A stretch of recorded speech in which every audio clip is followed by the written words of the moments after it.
This is FSPN, the most trusted name in fake news. My name is Frankie from Flatbush. We're going to talk about the Jets. We're going to talk about the media. If you don't like us talking about the media, please leave. Goodbye. See ya. Some people are right in there like, Frankie, I don't like that you talk about the media. Well, that's part of what we do here, so it's all kind of part and parcel. You get some Jet stuff, you get some media stuff, you get some comedy, you get a few laughs, you get some information. It's all part of the Frankie from Flatbush Show for Monday. It is high, it is far, it is Monday, December the 22nd, 2025. We got some news. First of all, we got a docket right there. Frankie Show docket. Okay, Media Watch, AG Monday presser. So we had the Monday press conference via Zoom. They don't even have to go to the facility on Mondays. They're in their pajamas, the beat reporters are, and they ask their questions via Zoom. Well, what we learned, Brady Cook will be the starting quarterback on Sunday. I got to say, they're making him the sacrificial lamb, the tank commander, you know. Unfortunately. Now, hopefully for Brady, these reps don't mess up his mentals too much.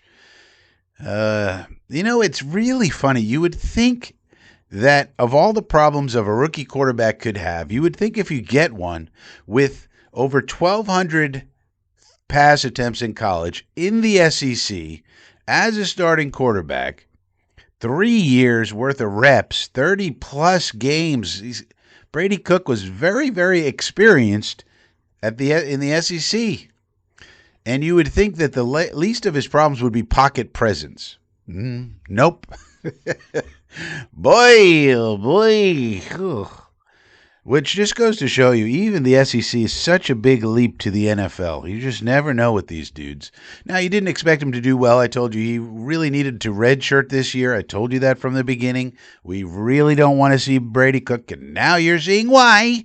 He's not going to be ready. He's just not good enough right now. But, he could develop into sort of a backup. But Sunday against the Saints was no bueno. The stats didn't really tell the story. You had to see it for yourself with your scouting eyes, like old Frankie has. And, man. But now he's a sacrificial lamb. They could have gone with Tyrod. Tyrod seems like he's healthy now if they really wanted to try and win these games. But it seems like, indeed, Brady Cook is the tank commander. And at the same time, he'll get reps. I mean, you could justify it to say, listen, what good does it do to see Tyrod Taylor running around out there? Tyrod's not going to be on the team next year. Probably Justin Fields is not going to be on the team next year. Though I would not release him. I would really try to trade him. I mean, even when you're talking about trading up for a pick, if we have to throw in a Justin Fields to a team and say, hey, well, you can have Justin Fields as a backup option to whatever option they got going on, like the Raiders or the Browns, or they might want Justin Fields, as a backup if they're bridging it anyway. Might be somewhat valuable to somebody as part of a package. You release him, you just get a little bit of cap relief, which we don't really need. So, but Tyrod will be gone. Justin will be probably gone one way or another. But Brady will be here. So the case could be made, well, let him get some games under his belt. Let him get some reps. There have been some quarterbacks who looked very bad at the start of their tenure and then at least developed to the point where they could be a backup. I'm thinking about Spencer Rattler. Looked a lot better toward the end of his little run there. He wasn't winning any games, but he looked awful at the start. He looked like he shouldn't be in the NFL his first few games there, but by the end, he still wasn't good. But you could see, okay, he should be on a roster, and maybe Brady Cook can be the same. So the case could be made. Listen, get him reps because he might be quarterback 3 next year, and you might need him at some point. So. Any way you look at it, tank commander, good for next year, whatever it is. Hopefully he can play better against the Bills, but, it's like, good luck. Here's the Bills now, and then, or no, we're playing the Patriots first. So Patriots, who are, high flying high, though they've had probably the easiest schedule in the history of the NFL, but still flying high with the quarterback, Drake May, and all these people. And then next, the last game, will go up against the Bills. Oh, boy. So we'll see.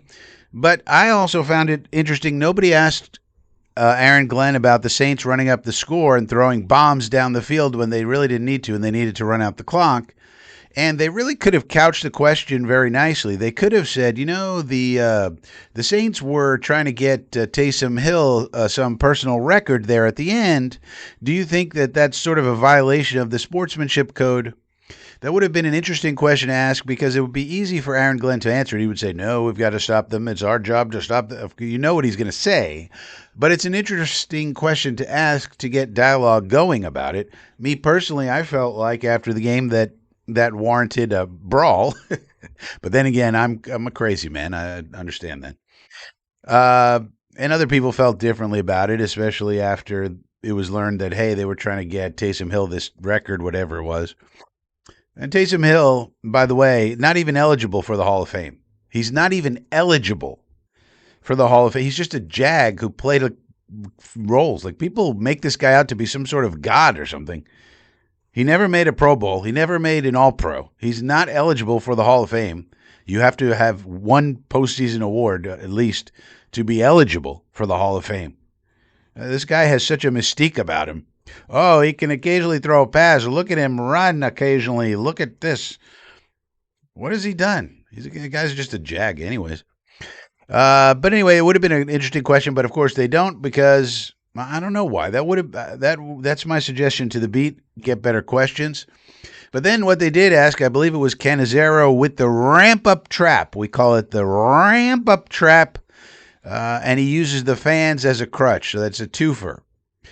What he does is, the ramp-up trap is when the question has a huge ramp-up, they're setting you up for a trap. That should be the warning sign. And then, but another trick they use is they say, and the fans are, they throw us under the bus.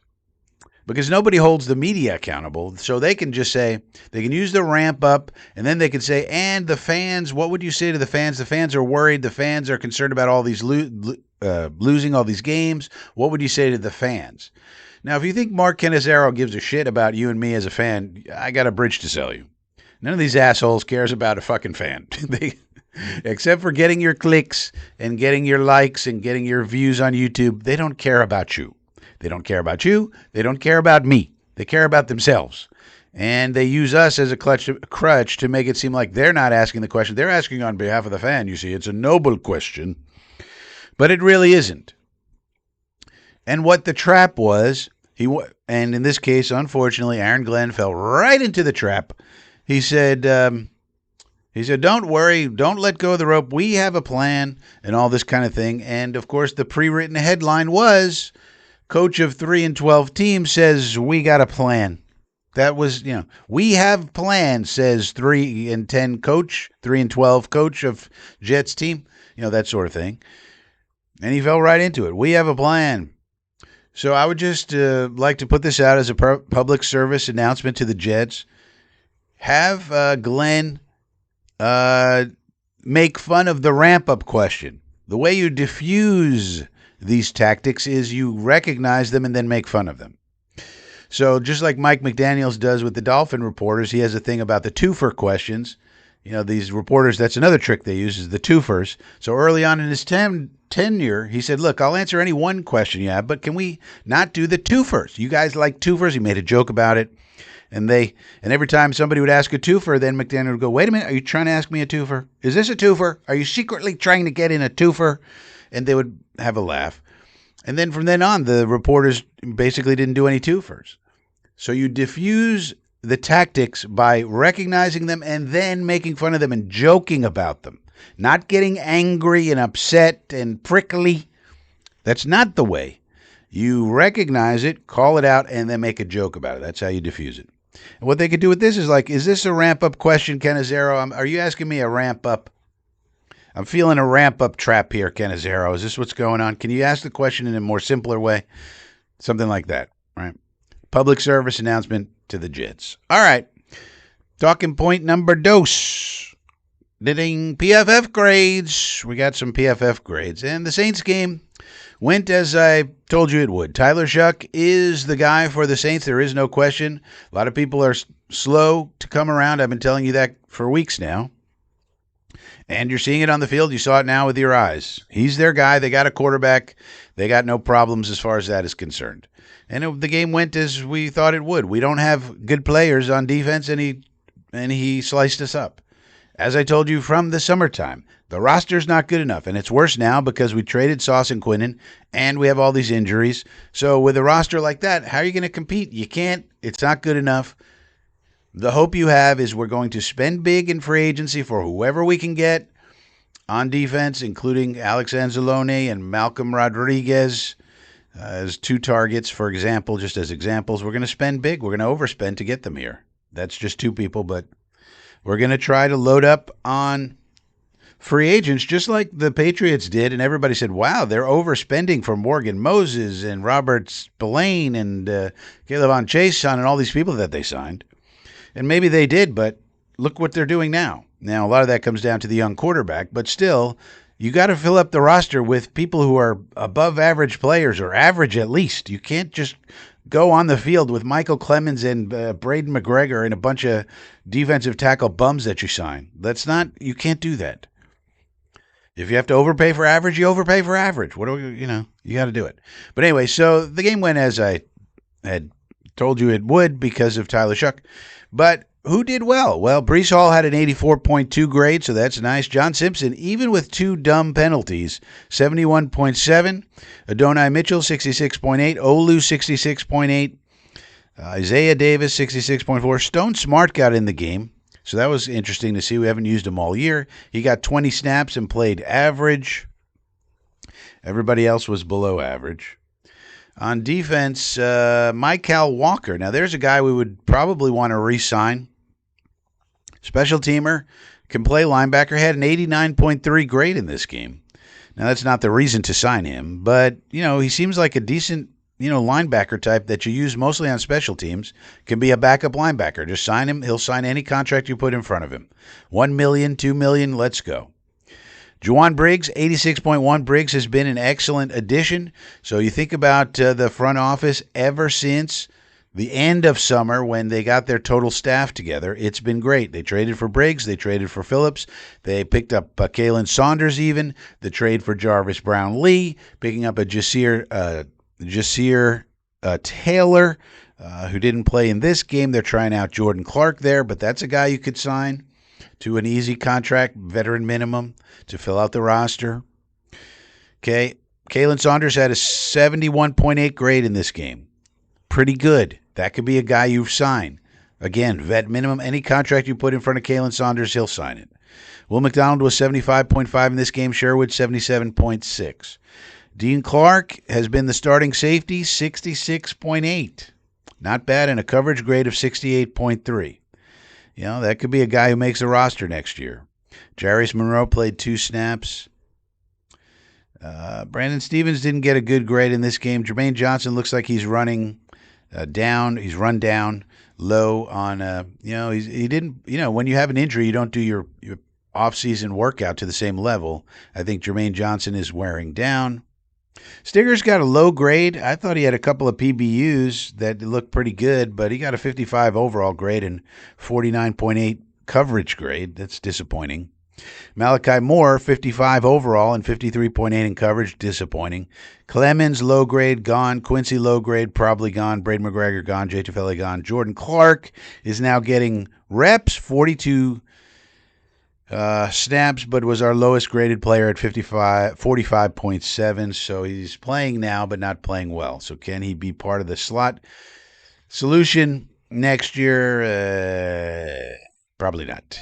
Brady Cook, nothing good in here. 5.4 yards per attempt. No big-time throws. 2 turnover-worthy plays. A 4.9 ADOT, which is terrible, meaning we're not throwing the ball down the field. No drops. 2.65 TTT, but that's because of screens and other short game things that are helping him. And they're like 1-yard passes. They're not really working too great. So he's getting rid of the ball, but the A dot tells you he's not getting rid. You would like to have a low TTT and a high A dot. This is a good way to use stats. Because a low TTT and a high A, even though it's not sufficient, you always have to watch the games. But if you were doing an A dot of 10 and a TTT of 2.65, that would be very impressive, especially if the rest of the stats and the eye test all pass muster.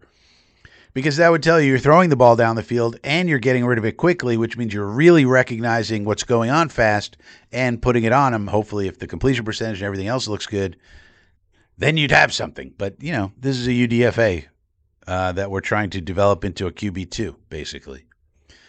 So, valuable experience. Let's hope he gets better. Worried about the pocket presence. That's what I'm mostly worried about with Brady Cook. There was a time during the game, one of the times he got sacked, I was sitting there, I screamed at the TV, "Throw the ball!" And I don't know what it is about these quarterbacks the Jets get. They don't throw the ball. There's a problem with Justin Fields. It's a problem with Tyrod. It's a problem with Brady. These guys, it's a brain game out there. But that's why it's so hard for these franchises to find quarterbacks. It's a hard thing. It sounds easy when we talk about it, but it's simple in concept. But of course, in the heat of battle, it's not so easy. But so that's it about that. Now, we did have some media bits and talking points and things. Beat bits, we're calling this. Beat bits, late breaking news. So both Dick Chimney and Zach Rosenblather and Country Club Connor put out podcast type things today. So I listened to them, and it hurts my brain to do so. But you got to listen to these people now because they are the ones with the sources. So Chimney says we're in tank job mode now. He says that out loud, so that's pretty much what it is. He also said in passing that it looks like Pete Carroll will get fired. When a guy like Chimney says that, it's probably based on information he's hearing in the background, even though it's not Jet related. He works at ESPN, so he believes that the Jets will be all in on Mendoza Moore. In other words, not waiting till 27. That's kind of echoes my feeling too, because number one, you don't know what's going to happen in 27. And number two, Woody might start getting antsy at that point in time if we don't see progress in 26. So waiting till 27 doesn't seem to be on the table. He did mention the veteran quarterback market. He mentioned Mac Jones, Kyler Murray, and Kirk Cousins. This is someone who doesn't. How can I put this? These are fine things to say. They're not. Dick Chimney's not going to be someone who has done sort of like a deep scouting analytical work on quarterbacks. So he's not going to know things. But here's the problem with these people. Mac Jones, I don't think the 49ers are trading him for anything. I think that he might even get an extension there because I think Kyle Shanahan loves Mac Jones, has always loved Mac Jones, wanted Mac Jones. When we could have traded them, they would have given us the world to trade that number 2 pick to get Mac Jones on that team. And then at some point, but then what's his name, the GM talked him into the guy they picked at 3. But I think Kyle wanted Mac Jones in that draft, and then they wound up taking the kid from North Dakota, whose name is out of my head at the moment.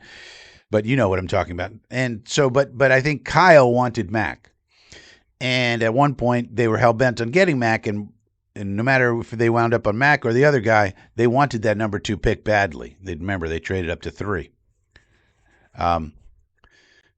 So I don't think they're trading him at all. They have Brock Purdy there. They like Purdy, but he gets hurt all the time. So I think they have the perfect situation now. They got Brock Purdy. They got Mac Jones. They also have Curtis Rourke behind them, the kid from Indiana, put up good numbers there under Cignetti. And so that's all they need. They don't need extra picks Kyle Shanahan, what he needs is a Brock Purdy, or if he gets hurt, a Mac Jones, or if he gets hurt, a Curtis Rourke, to just run his system, because he's a genius play caller, as we all know. Play designer, play caller, one of the best. And that's who he needs. He doesn't need extra draft picks. They burn draft picks all day long. They don't need draft picks. What they need is the Cabo crew, the core Cabo crew, and a quarterback who can run Kyle's system. And now he's got 2 and possibly 3. I don't think they're moving him for anything.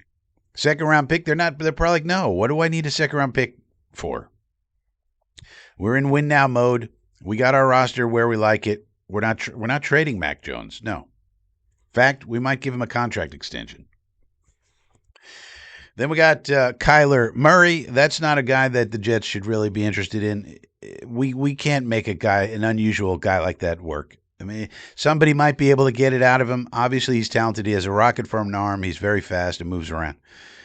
But so somebody might be able to make it work with a tiny quarterback like that, but not the Jets. I don't see it. Now, then he mentioned Kirk Cousins. Now, I wouldn't really mind Kirk Cousins. If that's your bridge, does Kirk Cousins... Now, the deal with Kirk Cousins is the Falcons can save $22.5 million by cutting him on the cap. So that might be something they want to do. But on the other hand, Michael Penix is healing from another injury. He might be ready for the season, might not. So if they get rid of him, then they need somebody to come in and, as the just-in-case guy. So I would think, especially if Raheem Morris and Terry Fontenot don't get fired, they'll probably just keep it. Just keep it the same. They have a decent team, and just hope that Michael Penix can improve and be better, be the guy they thought he was when they took him with that top 10 pick. And if not, then we have Kirk Cousins. Get a few extra pieces, whatever it may be. They have a lot of talent on that team. I don't quite understand why they're so bad, except that the quarterback position, Penix was bad, and now Cuzzo is kind of like okay-ish. Drake London's been out. They've had some injuries, but, I mean, really, with Bijan and Kyle Pitts and the team that they have, they should be better than they've been. I don't know. I don't get that. But so there's no guarantee that he's going to be on the market. But if he is, that would be a good veteran option. I would agree. There are other veteran options. Marcus Mariota is one. Malik Willis is another one that's kind of intriguing, especially if he plays well down the stretch. If Love is out here for the Packers and you get to see a couple of games of Willis, he's not going to have such a resume that he could demand a lot of money like Fields could, based on the length of his resume. But if you give him a lot of money, but relatively not that much for a quarterback, you might be able to get him. And you say, you got opportunity here, Malik. Because, yeah, we might take a quarterback, but who knows? I mean, it depends on where our draft pick goes, et cetera. But he also mentioned that he would re-sign Brees 3 for $30. So if he's saying he would do it, that's probably what he's hearing, that's the deal that Brees can get from us. Brees would be well advised to sign that, especially if there's like 22, 3, 4 million guaranteed. Because what the Jets could say to Brees Hall is, oh, you want to go to free agency? You don't like our 3 for 30 deal? Okay. Try to go to free agency? All right. Well, what'll happen next is we'll franchise tag you for 15. It's all guaranteed, so you'll get 15. But then what if you get hurt next year? Then you might be competing for $2 million contracts. Better to take 24 guaranteed than 15, and you can get it all the way up to 30 if everything goes well. You may not be super happy about a $10 million per year, but really, he's never had a 1,000-yard season yet. He might get there this year. Never been to a Pro Bowl, never been All-Pro. So $10 million a year for someone with that resume, that's pretty good, especially if it's 23, 24 mil guaranteed. That's more than you can get on the franchise tag, which we could threaten him with, essentially. And so it seems like Brees would come back. Then we don't have to worry about running back. We're all set there. He would draft a wide receiver, as would I. He says AVT over Simpson. There's a lot of signs pointing to the Jets being able to or wanting to sign AVT. Yeah, it's going to depend. Probably other teams are looking at it going, we'll take that injury risk maybe with him because he's so damn talented. He would also sign Tyler Linderbaum. Now, I have a hard time believing Linderbaum leaves Baltimore, but if he does, you're going to have to, you can't get him for 17. You're probably going to have to get him for $20 million. Now, paying $20 million for a center is not the greatest idea in the world. However, if you can get the second best center in the league, which is what he is, and you're the Jets, is that an overpay? It's really not because, I mean, it is a little bit because Creed Humphrey, who's number one, makes 18. So you're going to pay Linderbaum a little more. He's number two, but he's on the market now. And you could structure it, smartly. But I think I'd be pretty tempted to do it. To get the second best center in the league, it's ordinarily not a smart thing, and people would make fun of us for doing it. But to get, I mean, can you imagine an offensive line that was Olu Fashanu, AVT, Linderbaum, Tipman, and then Membu? I mean, that is, that is really something. So, and whether you're talking about establishing the run, the quarterback play, I mean, part of the problem with us establishing the run this year, we couldn't get enough consistent quarterback play to threaten defenses so that they would stop crowding the box.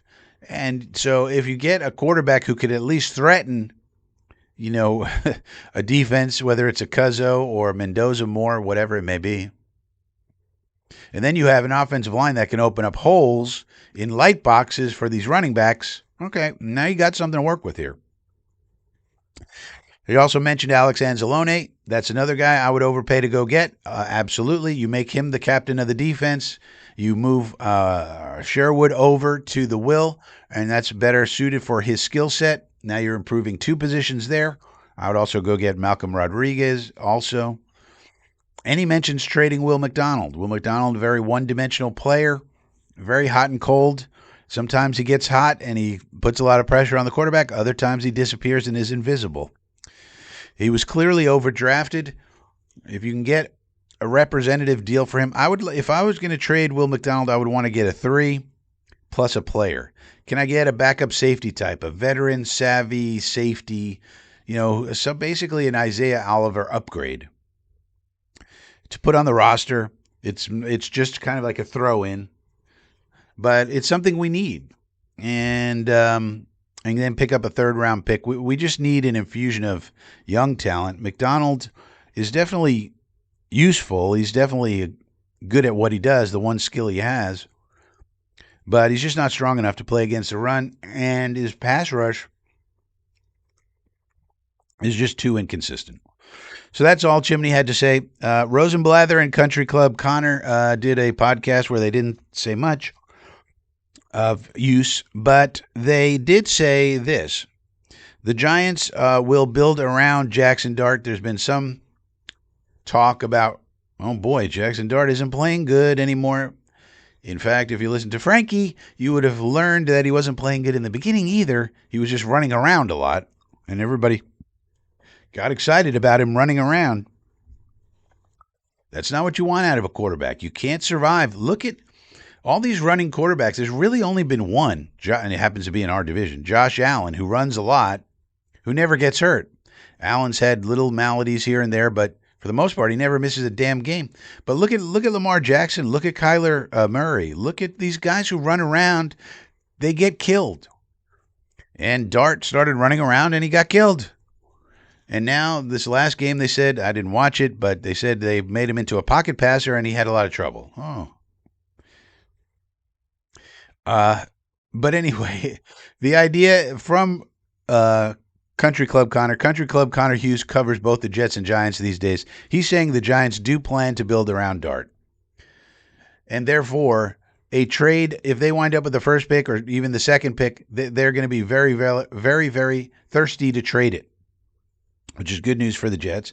And he thinks the Jets can and will trade with the Giants. There's none of that stupid, the Yankees and Mets don't trade with each other. None of that crap, thank God. Because really, as a Jet fan, who cares what the Giants do? I would prefer actually the Giants win. It's more, NFL is more fun when the Giants are winning. I don't care that we're their little brother. That has nothing to do with anything. That whole ship has sailed when the public wouldn't get behind the West Side Stadium back in the day. But anyway, he thinks the Jets can and will trade with the Giants.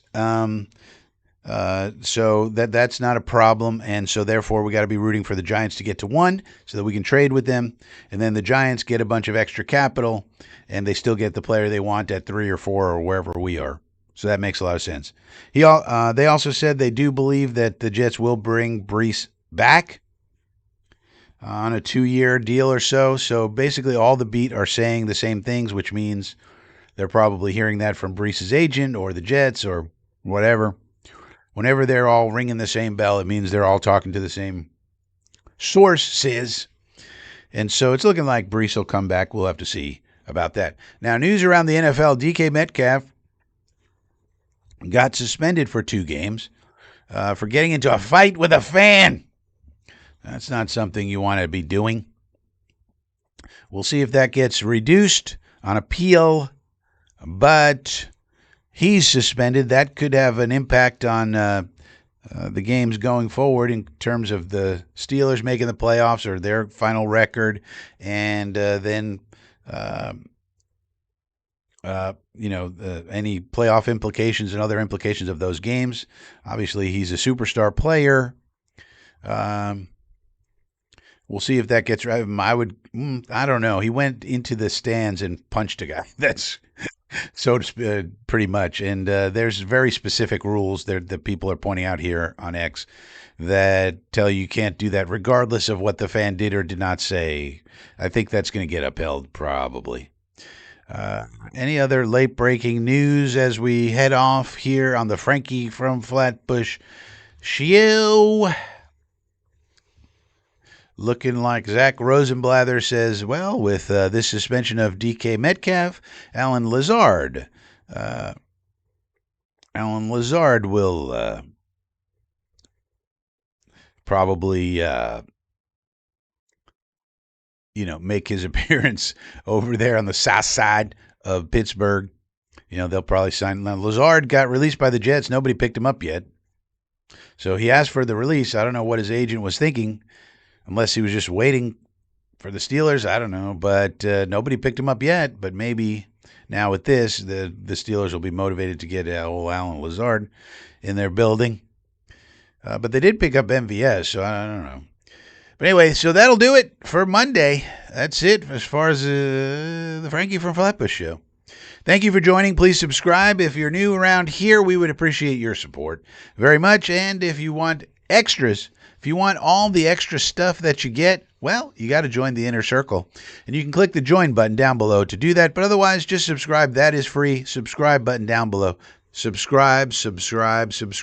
We got to keep growing. We got to keep going. That's the way it is here on YouTube. Frankie from Flatbush. Out.